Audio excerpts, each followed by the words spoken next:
Let's talk about painting trees. The most common mistakes that people make when they're painting trees. Trees are not one color. These are live oak trees. Beginners often paint their trees and they don't allow for the limbs to get smaller and smaller and smaller as they come out and they go up. Trees don't have arms. They come out at all different angles.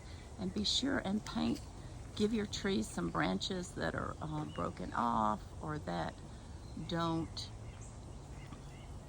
come out from the sides, but that come out from the center of the tree. That really helps with realism. Trees are not all the same color. Try to know your different trees, at least the basic anatomy of them, so that you can determine the bark quality and the colors that are currently in the tree. A lot of people just paint their trees a flat green, and that never looks realistic.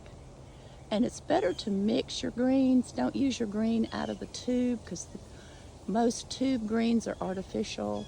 There are some that are okay, like Daniel Smith's Serpentine Genuine and Green Appetite and those kind of specialty greens. Sennelier makes one called Greenish Burnt Umber, which is a natural looking green. But if you use those, it's fine, but try not to use the greens right out of the tube. It's another good example of a live oak. You can see the branches come out and they're very long and gorgeous. I live on a tree farm, so I have thousands of trees to look at. Here's a young oak tree. You can see it looks very different. Here's an example of banana trees and ginger. The time of year determines the color, of course, of your leaves. And also you have to pay attention. There's a big wooded area here. Let's see if I can get that. Perspective is very important in any landscape. So if you look down here, you see that the perspective vanishes all the way up at the top of the hill. But because cameras are deceptive, you need to force the perspective sometimes, and you need to paint the trees in the back, further back, less detailed and more to a gray bluish color. If you look closely, the color is really basically the same here all the way up, but in your painting, if you do that, it's going to make your painting look flat. So try to get your perspective.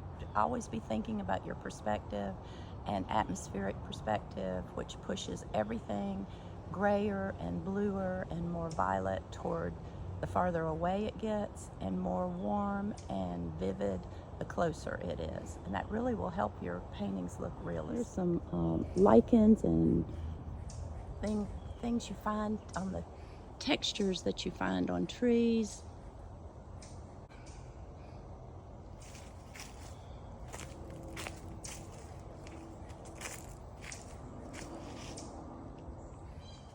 Magnolia trees are very, very different from other trees. They have really large, beautiful, shiny leaves.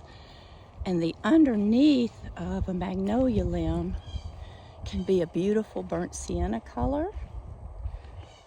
As you can see right here.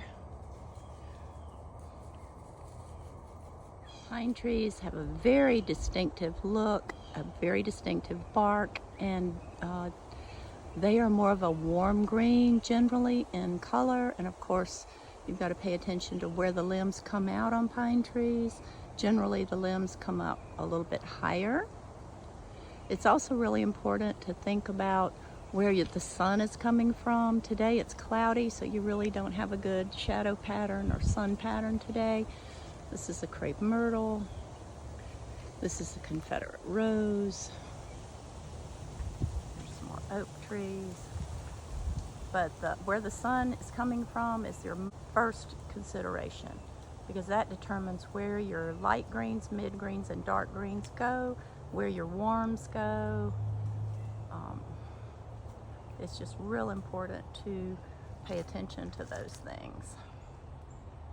Here's the bark on a crepe myrtle. You can see how slick and variegated it is. Here's a close-up shot of an oak tree bark. Here's the bark of a different crepe myrtle. They're just so beautiful. You could really capture a lot of this, and this would add a lot of character to your paintings. Lemon tree.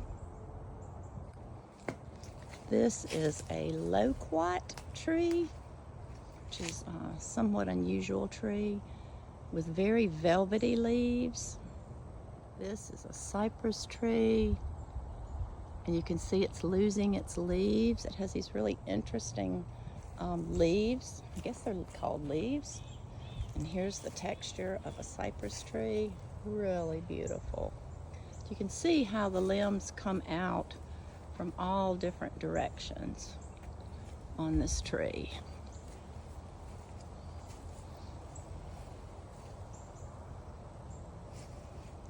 This is a beautiful birch tree.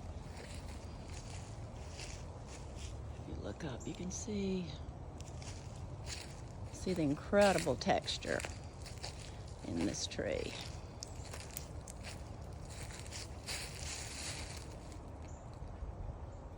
Here's some more cypress trees. Absolutely beautiful. Now this one is still green, but this one is changing color for the fall. Cypress tree has a lot more limbs than the other ones. These were all planted at the same time, which is really interesting.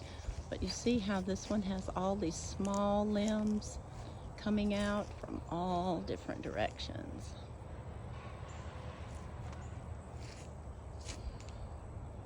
Unless your trees were planted professionally, like in the pine tree farm, the trees are not going to be like little soldiers. They're not going to all line up in a row. So variation is real important in where you place your trees, and taking into account your focal point and what you're trying to say with your painting. Those things all determine where the placement of your trees.